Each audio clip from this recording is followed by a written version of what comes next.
First, Seth Miller is the founder and CEO of Rapchat. He is a Bobcat, and if you pay attention to the timeline of when he graduated from OU and when Rapchat started, you might notice that there's an overlap there, which is pretty cool. Seth lives in Columbus with his fiance and 2 dogs. In addition to running a company, and building this business and community, he loves adventure and jogs with his dogs. And the thing that I love about Seth's bio is that he talks about, the great joy in his life and his passion in life being helping other people achieve their goals, right? And I will say that in all my experience of working with some really awesome people in my life, the people who are motivated by helping others are the happiest people I know, the most satisfied, the most fulfilled. So to the extent that that's something that matters to you, like lean into that, because you'll absolutely never regret it. With Seth is Erik Harmon, who's the community leader for Rapchat. Erik is joining us from Atlanta, where he's based. You'll hear that Rapchat is a remote first, virtual first company, even pre-COVID. So they've figured a lot of that stuff out. Erik was a producer, is a producer. You can find him on Rapchat as ClassE Beats. If you go into Rapchat and search, I think Erik, you're number one or number two in number one in the producers on Rapchat. So check him out, check out his beats, and maybe add a rhyme on top of one of his beats. So again, great thrill to be here. Please welcome to the stage Seth Miller and Erik Harmon from Rapchat.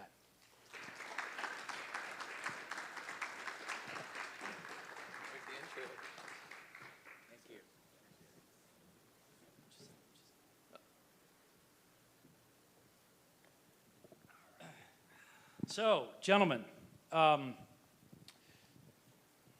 Seth, I mentioned that you're a Bobcat, that you started here.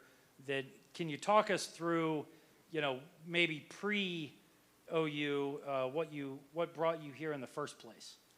Just, give us your life story, Seth. Yeah, you already gave him quite the intro on me. Yeah, I grew up in Columbus, Ohio, and I mean, really, there's not that much to come. Like, my best friend was going to OU, and I came once with him and checked out the campus, and that was it. It was like I just kind of blindly followed my best friend, and then ended up absolutely loving the campus and the various majors I tried out, and, went from kind of college to college, but really liked it here, and yeah, super happy to be back, and thanks for having me.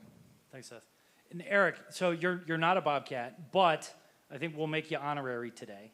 I appreciate that. And we'll talk to President Sherman about actually maybe getting you an honorary degree. Oh, awesome! I'll take it. So, can you talk to us a little bit about what brought you to Rapchat and your background before Rapchat? Yeah, so I'm a producer, as you very well introduced, and I appreciate that introduction. I've been making music since I was very, very young. I started playing the piano since I was 8, and I grew to play guitar and bass from there. So always been in a musical family. My grandmother played the piano as well. And I went to college. I kind of didn't know anything about making beats or producing, which is kind of crazy.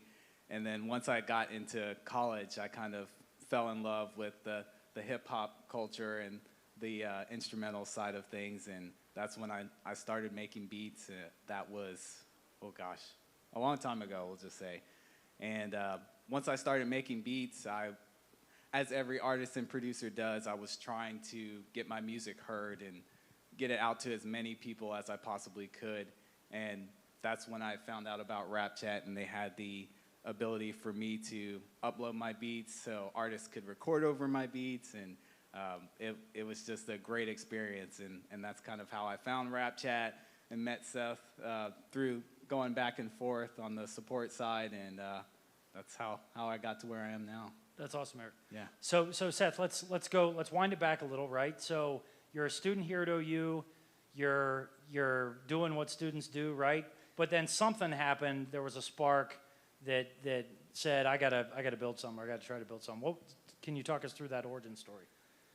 Yeah, I mean, doing what students do. I was at a lot of parties, and it was kind of something late at night. I would notice that people would freestyle. So there would be, at the time, hip hop was by far the #1 genre.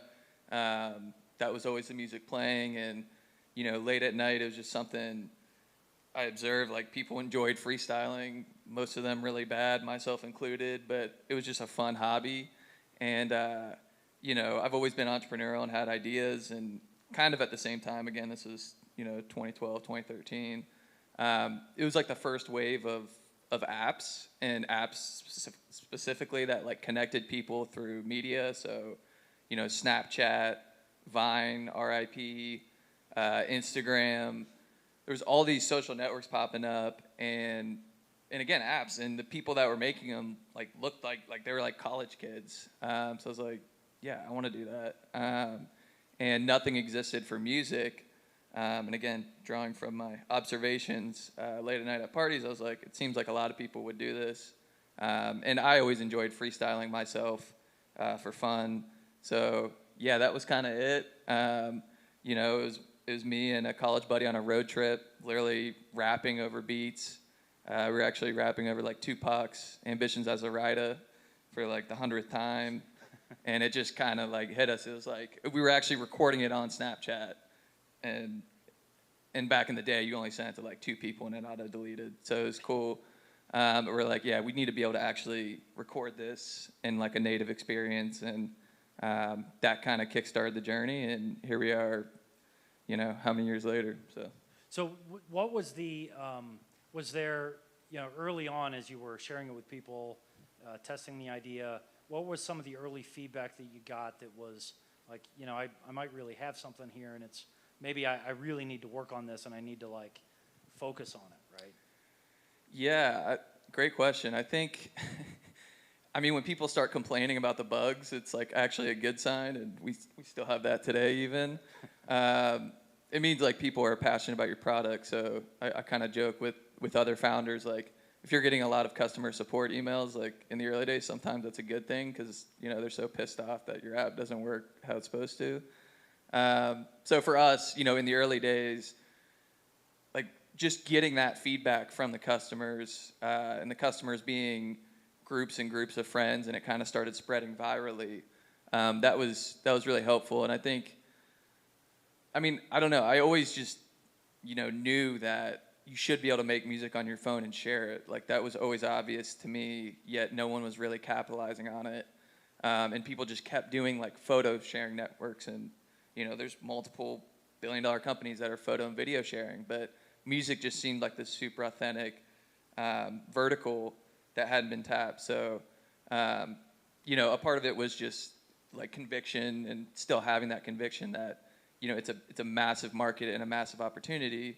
But some of the early days, just watching everyday people use the app and have fun with it, and then like, yeah, I could actually just watch people rap and be like, oh my gosh, I just sent a freestyle. And like, like Logan Paul as an example, I remember him like testing it out and sending me a Rapchat, and I was like, wow, this is like hilarious, and it's a total different experience today. And we really actually focus more so on aspiring artists, and we've kind of narrowed in a little bit on that and making a really great experience for them.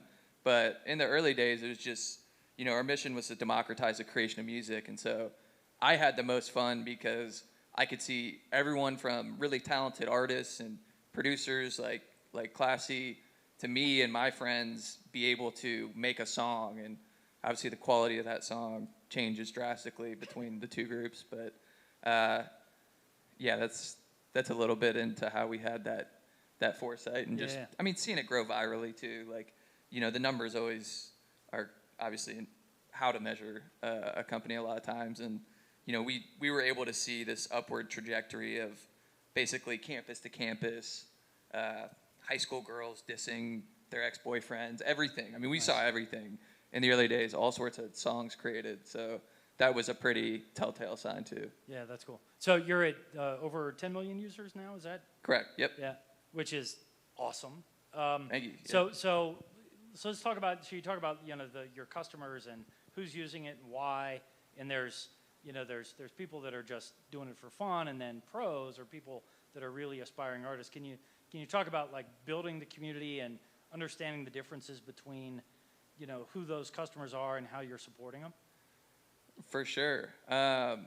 This will be funny for Eric to hear from the other side, but initially it was a pretty wide base. Like you said, we had people making music for fun and people taking music seriously, but the tools in the early days were pretty simple, like not very sophisticated. There was like 10 beats and 2 tracks or something. Yeah.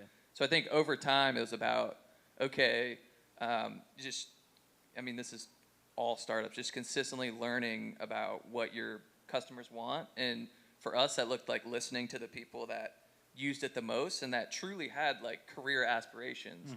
And I think just, we kind of built that skill of talking to those that were most passionate, and that ended up being, the ClassEs and all these other artists we have on our platform, and just figuring out what they wanted. So obviously they wanted to make real music. So, they want better vocal effects. They want more beats, more tools. And, eventually it was free for a long time, but eventually we needed a business model. Yeah. So these were the people that we could offer value to and it'd be worth paying for. So I think over time we just kind of kept focusing on, the customers that we can really help potentially achieve their goals and dreams of becoming an artist. And that kind of helped us. It also helped us dial in, right? Like what we need to build, who for who, and a lot of this clarity has been kind of recent in the past few years. And Erik, as an example, we introduced the idea that producers can upload beats to our website, and that we'd create this library for the artists to rap over and sing over their beats. So it kind of became like a marketplace, and producers found out about it and it started growing organically through producers because they could get real feedback on their beats and a lot of time make sales. So it's kind of a customer channel for them. But anyways, at some point Erik and I kept talking. I'm like, well, you should work here and we should like invest in this community thing, and like customers are everything. And for us, like we need someone focused on helping them achieve what they want to achieve and getting challenges going and, all these curated collections. So that was a really big move to bring on Erik, who, was our customer and now works with us. So it's really cool. And we've done that with a few of our employees now. And I don't think that'll stop. Like we like kind of hiring, from the community, because then it helps us just be closer to them. So Sure. That's a little bit of insight on that. No, that's cool. Well, so Erik, can you talk about like the decision to join Rapchat, and now on the inside and building community, how you're engaging users and trying to help them? Yeah, well, I definitely had an interesting perspective being a producer and a user first. So as a producer, and I'm sure as many producers and artists know, the one thing we want and have to work so hard for is just for people to hear our music.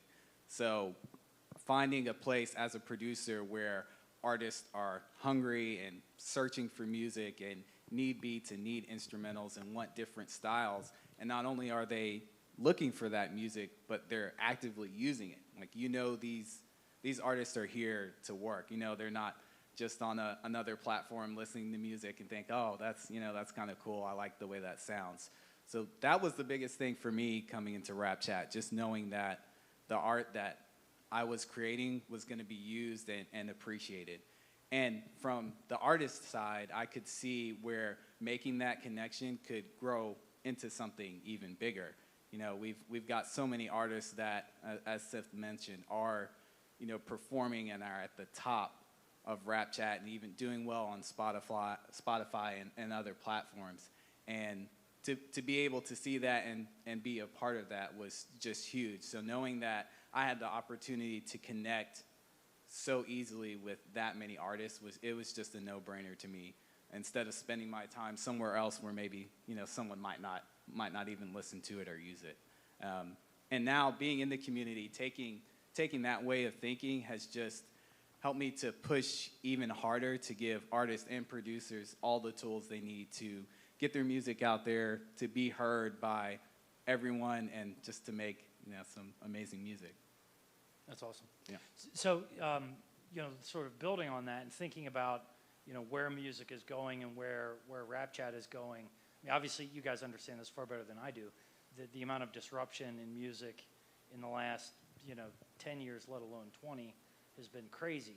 So, what do you think? Where do you see it going? Where do you want it to go? What's the big vision? Yeah, I mean, we want to be one of the biggest music platforms in the world. Like, we want to be the launch pad for the next 100 million artists, and we think that's a realistic number.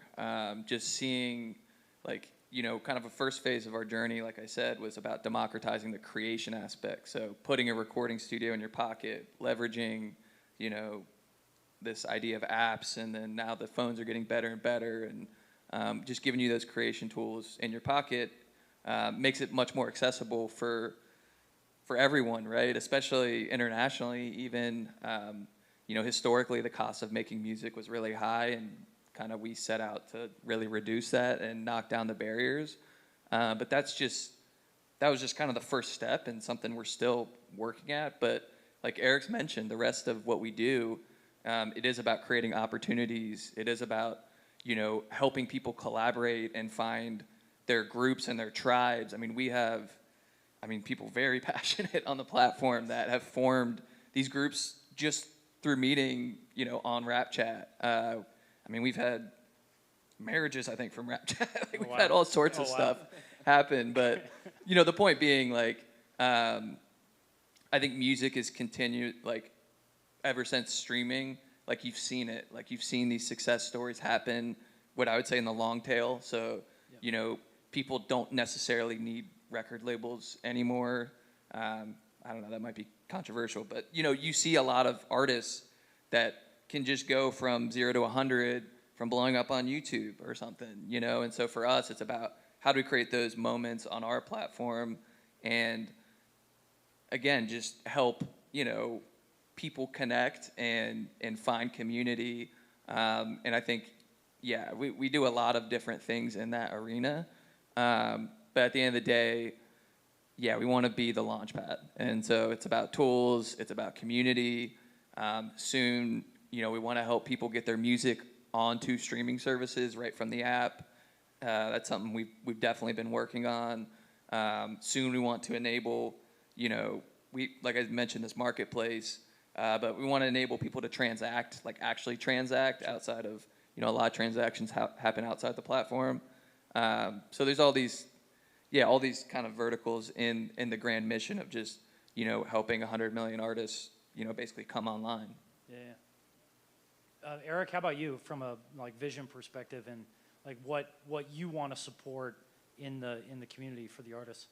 Yeah, it's interesting to see the dynamics shift, kind of what Seth was talking about, from completely industry to moving now towards the independent side of things when it comes to artists and producers. So my vision would to be just to create a community that allows artists to, if they want to reach that next tier, that they can build everything on Rapchat. So they have the tools that they need to become whatever they want to be, whether that's freestyling in the car, or they want to have the opportunity to submit their song that they created to a record label to be like, hey, I'm the next this. Yeah. And you can see what I created here on Rapchat. This is the community and this is the following that I've built there. And to just create an environment to where that's the normal, I think, is so important from where music is headed. That's cool. So, you guys, again, understand this better than I do. Not everything works as you want it to in, particularly in tech, anything entrepreneurship, right? And sometimes there's happy surprises, like, oh, I didn't expect that, and that was kind of awesome. So are there some of those examples of things that you experimented with that didn't work, and or things that like were pleasant surprises, like I don't know where that came from, but it just sort of bubbled up maybe from the community or something like that? Yeah, I mean, there's a lot of potential answers to that question. I think, you know, one thing on the company side or the entrepreneurial journey side, we did, you know, we've now raised a few rounds of funding, but getting that first round was very difficult, and really every round is very difficult. But I would say that was a pivotal moment, but it was a grind at the time when we raised our first round of funding. Music was not very sexy at all, especially also like the social consumer aspect. A lot of investors recently got burned by, you know, Facebook and Twitter copycats, or the next Facebook and Twitter. So that was a really taxing grind, and we needed to raise capital because we weren't going to monetize in the early days. We were still trying to build out the network and the infrastructure needed. So yeah, personally, you know, the fundraising grind comes to mind. I think also, you know, even like the labels and the industry side of things weren't as open, you know, 7 years ago as they are now. Now we work with labels. Now we have investors that are labels, you know. So it's a lot more of an open ecosystem now, which, I mean, I guess that's kind of a pleasant surprise. And it seems like Music+Tech is hitting a kind of a golden era, or getting close to that, where everything's lining up to create more opportunities. And, you know, whether that's more investment, or now we have more creators in general, right? I mean, this is an example. So I think now it's like we just had to survive to this moment, and it's kind of crazy. But, you know, we have some, you know, some sense of like, hey, this is like a thing. It's not just a fad. We're here. We're one of many great music tech companies leading the charge to kind of push all this forward. But yeah, I would say, yeah, just countless pitches of people being like, well, how big can this be? How big is music? And I'm like, dude, like, did you grow up playing a guitar in your garage? Like, probably, you know, depending on the age. Or it's just, yeah, there was a lot of very frustrating moments trying to convince, you know, older venture capitalists that, like, music's a huge thing, and music creation is thus a huge thing. So that, I'd say that's probably top of mind. So along the way, did you find some business soulmates, like people who got it, like both in terms of people you'd brought into the company as employees, but then also external partners? Yeah, definitely. Yeah, I mean, we're very lucky in this recent round of funding. We have some of the top music industry executives in the world as investors. We have also some really good venture capitalists that focus on these kind of adjacent categories where they do subscription apps. So like investors of Calm and Headspace and all these companies. That's another kind of factor for us. We're a subscription-based company, and subscriptions, as everyone's probably like, God damn it, I have too many subscriptions. Like, it's been really good for a lot of companies to have that business model, and us included. And so that's been kind of another blessing in disguise. So we have investors that specialize in subscriptions that invest in us. So yeah, I think a lot of it was just grinding it out until we met those people, really. And also over time building the proof that, hey, this is going to be something big. So, you know, our first round of funding, we might have had 30,000 users. And then, you know, our second round of funding, we had like 400,000. So it was kind of building that resume and, you know, building that team, right? Like bringing on, you know, Erik, and, you know, also showing, hey, look how much value producers are getting, and look how much value we're creating in this, just this whole ecosystem. So yeah, now we're very fortunate, great investors, great partners.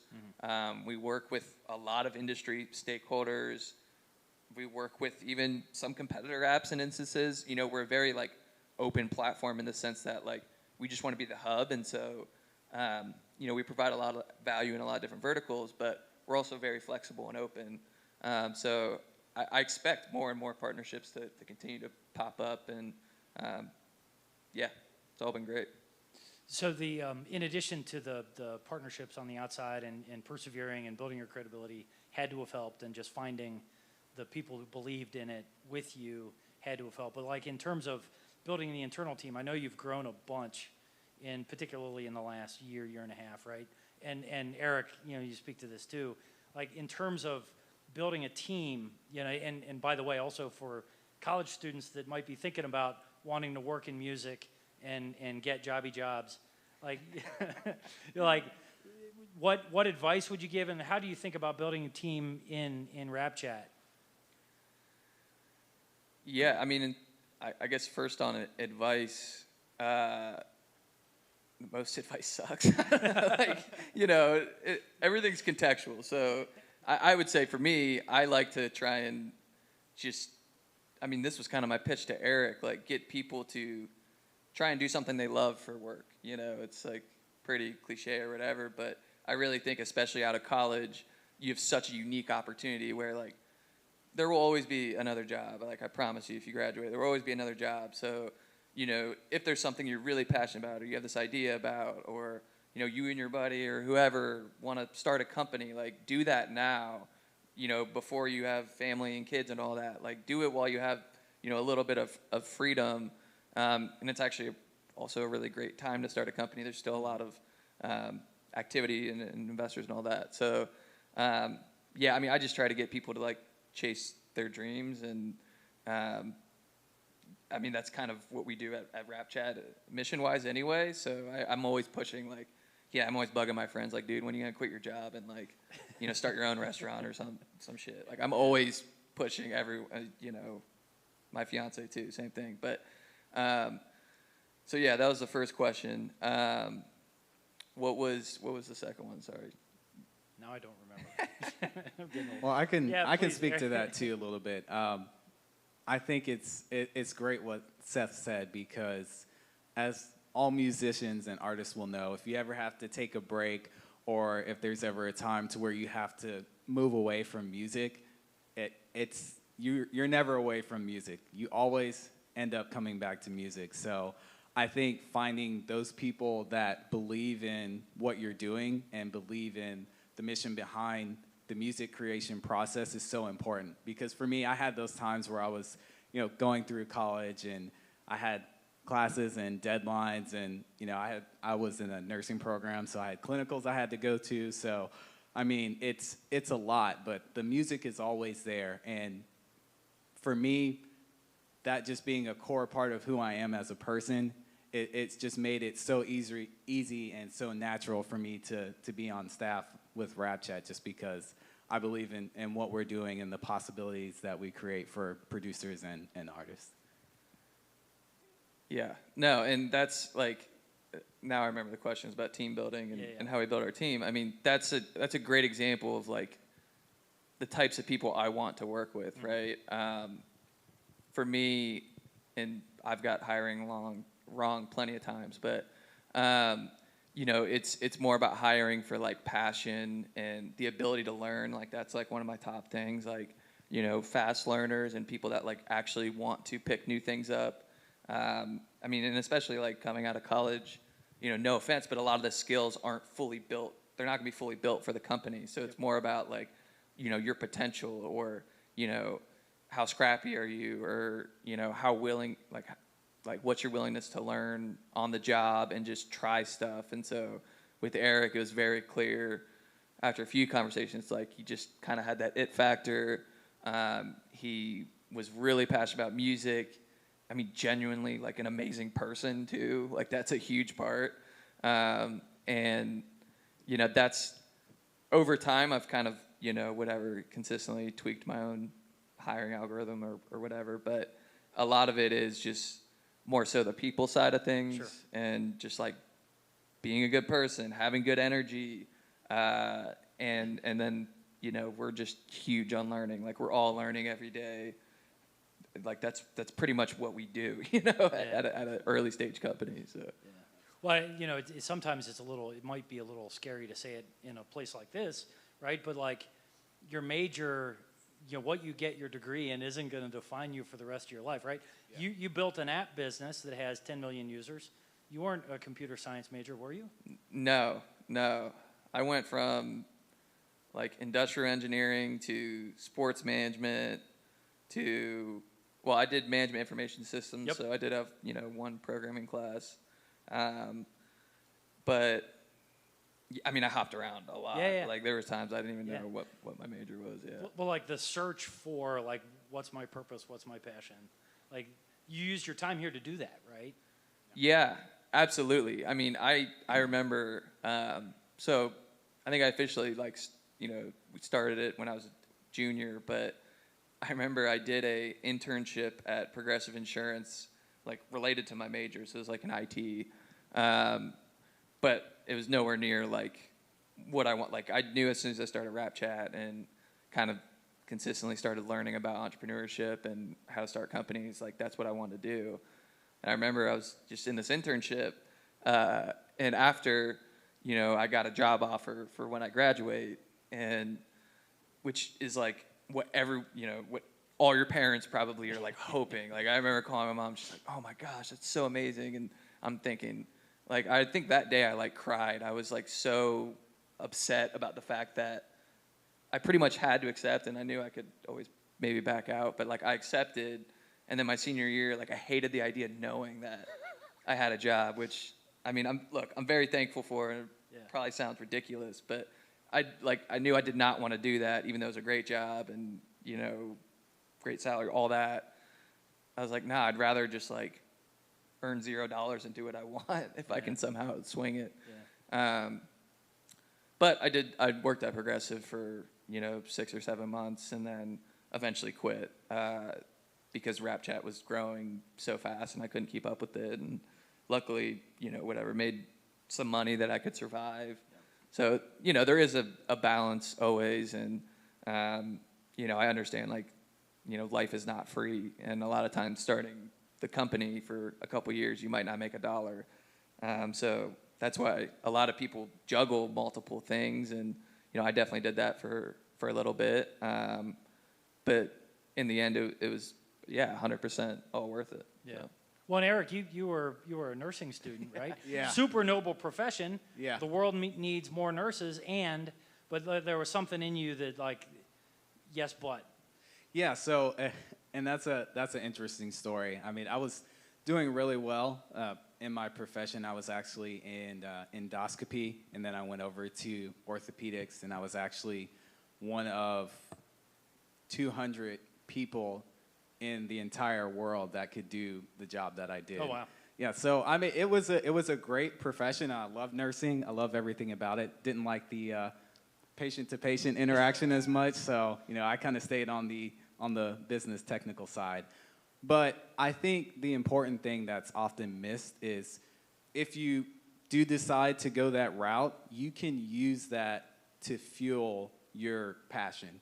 So a lot of the reasons why I stayed in it and I did so well and was able to perform well in the field was because I knew that I was going to use what I created on that side to fund and fuel, the production business that I was able to build for myself, to buy equipment, to buy instruments, to buy ads. So that was an important part as well. And then that actually was able to help me transition over to what I was doing as a full-time producer. So there's always different ways to go about it. I think as long as you don't let that passion die, that's really the important thing. And that was the important thing for me is I had a plan in mind of how I was going to get to the point I'm at now. Yeah, that's awesome. Well, and you guys have, in a way, the same story, right? That you had the safe job that you earned a good living doing it, and you were putting your energy into the side hustle to pursue your passion. And as soon as you couldn't do it as a side hustle anymore, that's when is like the side hustle said, no, you need to focus on this, right? Yeah, exactly. Yeah, you'll know pretty much. Yeah. Yeah. Well, hopefully that's comforting and encouraging to the students out there, right? Yeah. I mean, it's all fun, Like if you're not having fun, then that side hustle probably isn't right your thing, Right. And that's just what it is. Yeah, 100%. Yeah. So I feel the need to bring this up so you mentioned in the fundraising process that you know, there were VCs, investors that got burned on, you know, social media clones, right, trying to be the next Facebook type stuff.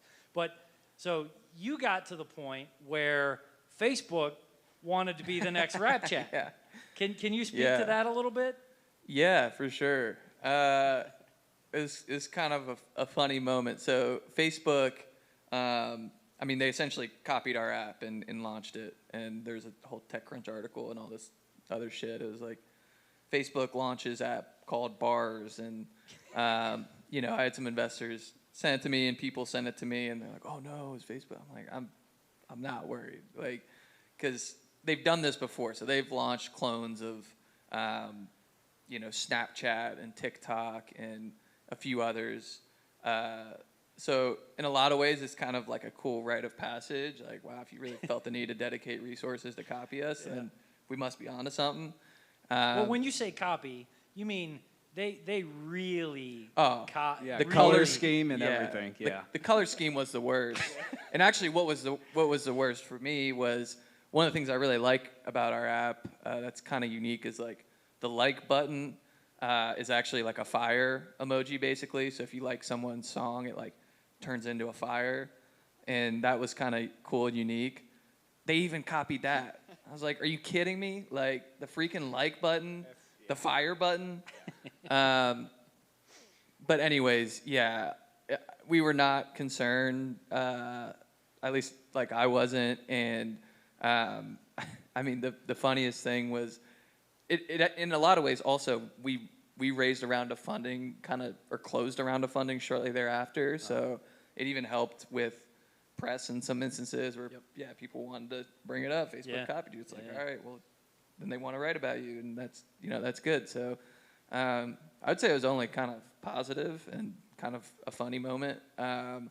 But also my favorite thing was just like going on Twitter, and I think Complex tweeted something about it, and just like, I can't even probably say the replies, but just seeing the replies to this of like the actual music community just like shitting on Mark Zuckerberg was amazing. I mean, it was like the memes were just out of control.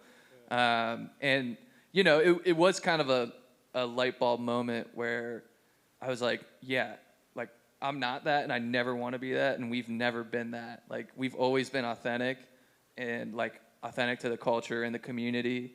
And in a lot of ways, it was just, it was nice to see like no one's ever trashed us like that ever. And that's, I think, because a lot of the things we do and, you know, what Erik does, and, you know, we actually give a shit about our community. So yeah, but it was pretty funny for sure. That's awesome. So if we can keep talking up here, if there's anybody that has questions in the audience, you know, I want to make sure that we leave some time for that. So if you have questions, like raise your hand. Is there somebody around with a mic or something? I thought maybe. Anyway, we'll figure it out. So if anybody has questions, let us know. So you know, we've talked about you know, not having a fallback position and being scrappy. You mentioned in the green room, I had known this, that you've got a release, a pretty big release that's going to push later this week, and I'm like, oh my God, you're here. so can you talk about you know, some more of what's coming in the app itself? Yeah, you want the scoop? I do. or no. Yeah. It's cool. Yeah, and this is kind of, again, I mentioned the direction we're going. It's just like consistently building better tools to help people create and connect. So, yeah, we've been working on a release where we're actually integrating and licensing the actual like Antares auto-tune functionality. So maybe some recording engineers in here would be familiar with it. But it's definitely one of like the more popular plugins in music production, and you know, T-Pain's like the famous example. Like that was the auto-tune.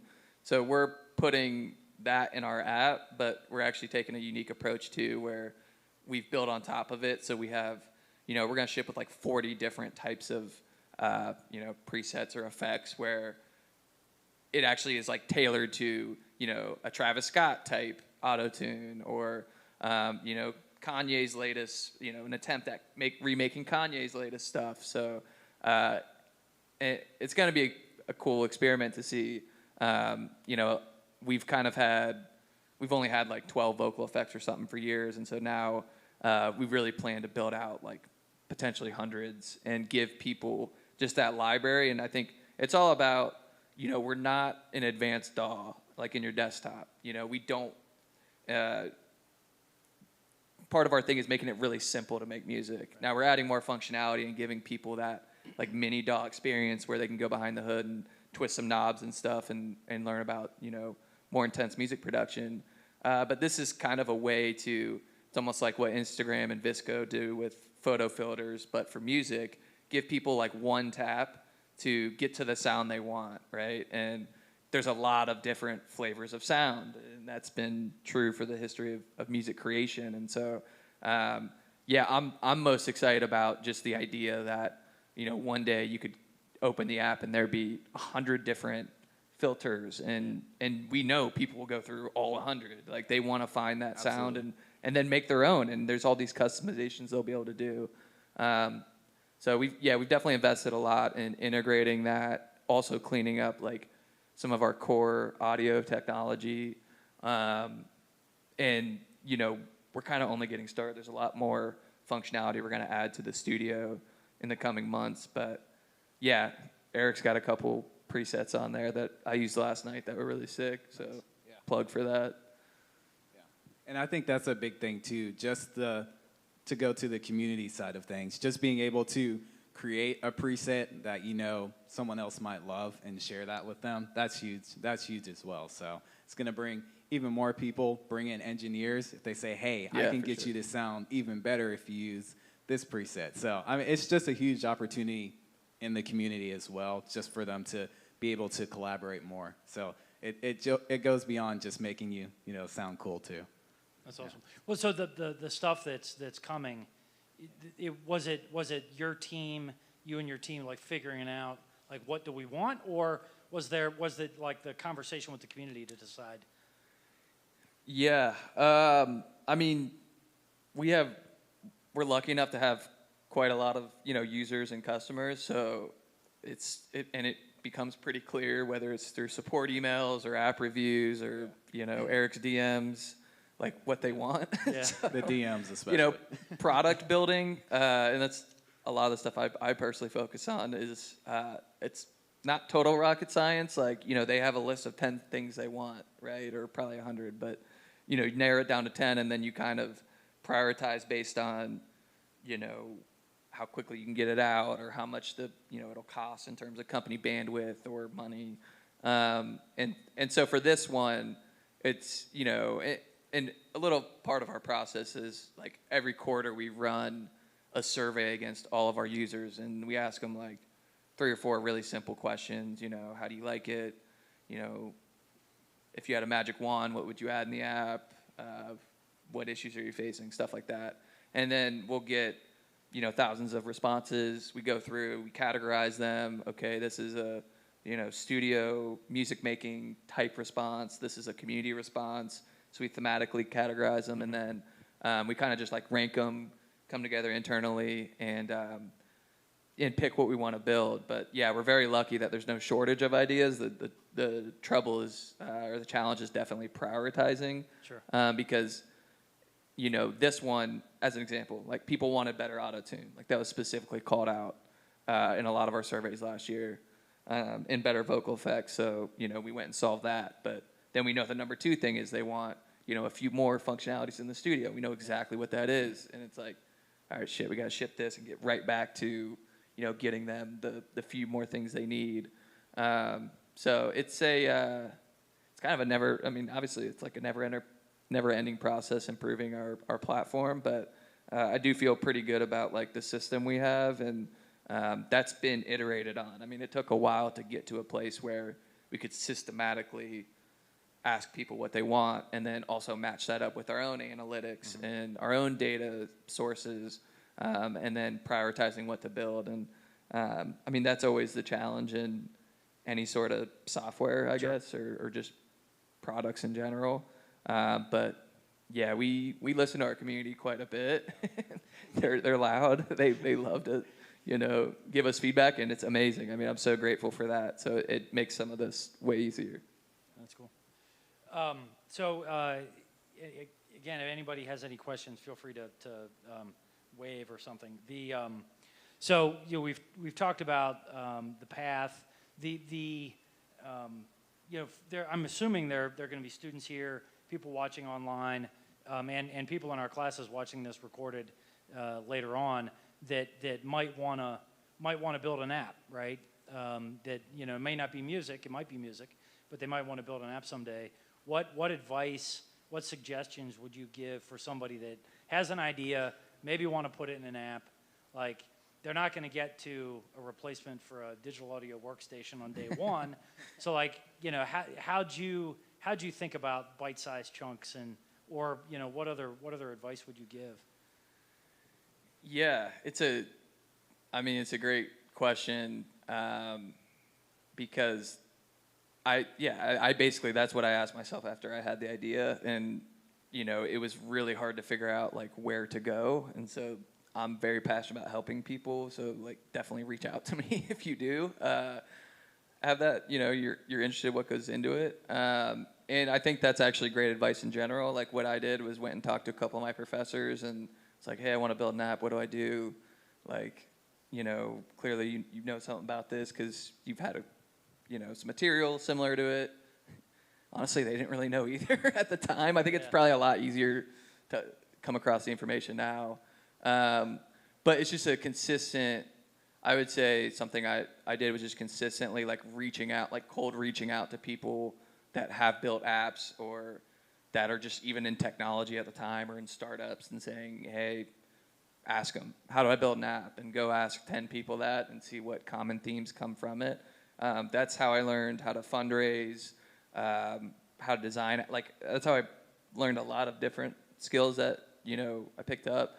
But, you know, not to cop out on the question, I would say something that I did that was very fruitful and gives you a lot of leverage in building app companies was like I taught myself how to code and design, and you know that was instrumental in a couple periods of our company when we like almost died and we're out of money because I could come in and like build the product, do updates, design it, like, you know, so basically teaching myself how to do all the different functions that would exist in an app company was really beneficial, especially in the early days where you might not get that funding right away. You know, you might not land that perfect co-founder that knows how to code. You know, so that's one piece of advice I do tend to give. Like, there's a lot of great instructional content on how to build apps, and you know, learning how to code is just like an awesome skill in general. And I think it's, you know, the learning curve can be, or the learning cycles are even quicker now with some of the great tools and programming languages and stuff coming out. But outside of that, like, you know, finding a co-founder that is really technically strong is obviously a great classic idea if you don't know how to code. Outside of those two options, like, building a great app is just, it's really expensive. Like, engineers are expensive, and it takes a lot of work. Even in this release, I mean, we spent, you know, a few months across a couple different engineers and resources, but at the finish line, we're all, you know, looking for bugs, fixing bugs, getting the marketing materials ready, getting the challenges ready. There is just so much that goes into building a good app, and that's why a lot of them fail, is just because it actually like doesn't work, and people don't take that for granted that an app should work.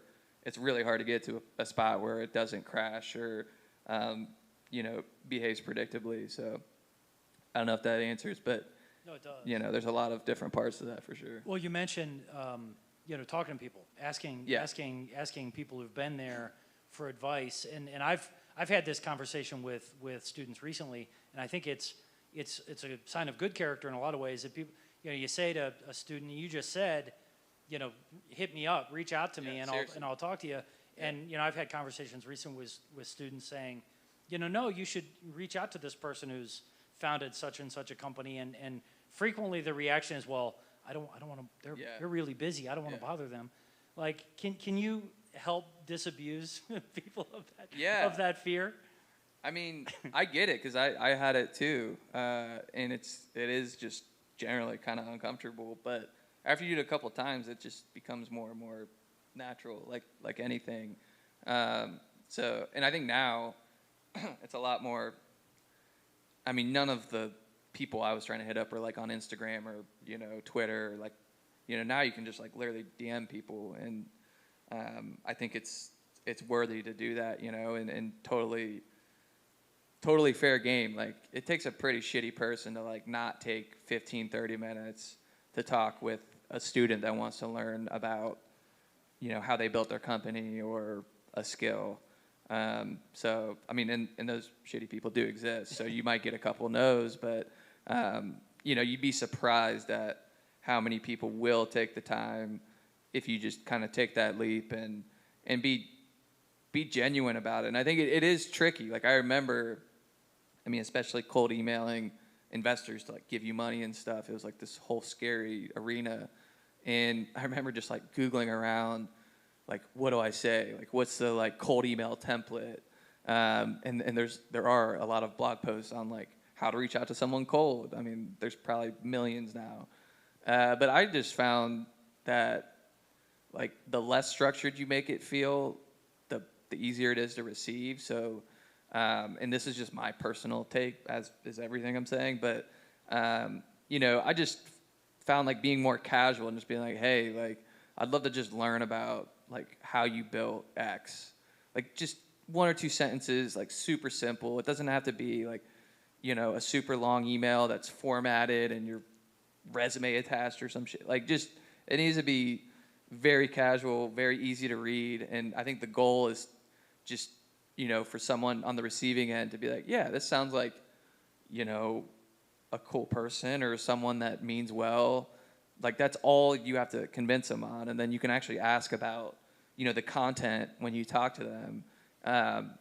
And I guess kind of taking that point a step further, like, a lot of what I learned wasn't just one conversation. It was like a relationship. And again, there's a lot of weird blog posts and knowledge on like how to build your mentor network or how to get mentors and stuff. Like, for me, it was just, okay, I had one conversation. Maybe we don't even talk about like what I want to talk about. Maybe it's just like, yeah, where are you from? Where am I from? It's just like connecting as humans. But now over time, one of my early mentors is like a really great friend, and I've learned so much. And again, it was just this idea of like a relationship, and like, I could call this person anytime shit hit the fan or I needed advice, and he'd be there. But it was just all about like actually finding the people that you connect with, like on and off the field, and that's where you'll get a lot of, that's how you'll build your network, right? And that's how you'll learn from them. And so, I think relationship thinking, and just don't think of it like transactional, like, hey, I need, like, and this is actually bringing it back full circle. This is a great point. I've had many people come to me and be like, how do I build an app? And I'm like, okay, I ask them a few basic questions and, kind of walk them through what actually goes into it. But they just wanted like a cheat sheet from one meeting. And I'm like, all right, well, they're never going to build the app. And if they don't hit me up again, I know they're never going to build the app. And that's just the wrong way to view it. It's not like you'll go to someone and they'll say, hey, here's all the answers on this one sheet from a 30-minute call on how to, do what I did or whatever. So, that's my rant on all that. No, that's a beautiful note to close on, Seth. So everybody, let's give it up for Seth Miller and Erik Harmon from Rapchat. Thanks for having us. Thank you. I appreciate it, everyone. Good luck, everyone. Thank you.